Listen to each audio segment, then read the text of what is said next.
Depuis 90 ans, cette entreprise fabrique des composants pour l'agriculture et le bâtiment en Vénétie, une des principales régions manufacturières de l'Italie, dans le nord du pays. Aujourd'hui, elle fait face à une difficulté majeure, le manque de main-d'œuvre.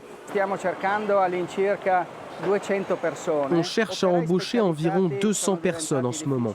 Les ouvriers spécialisés sont de plus en plus difficiles à trouver. On a une grande difficulté à repérer du personnel, qu'il soit italien ou pas. On est prêt à employer des travailleurs étrangers sur notre territoire.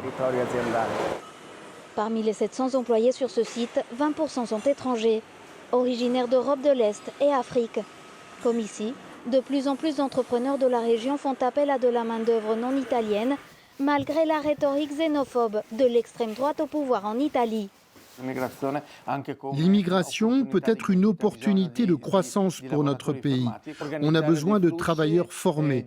Et donc il faudrait organiser des flux d'immigrés professionnels qui soient formés dans leur pays d'origine, qu'ils apprennent la langue pour qu'à leur arrivée, on puisse les intégrer et les faire travailler dans nos usines. Un pragmatisme guidé par une urgence économique réelle.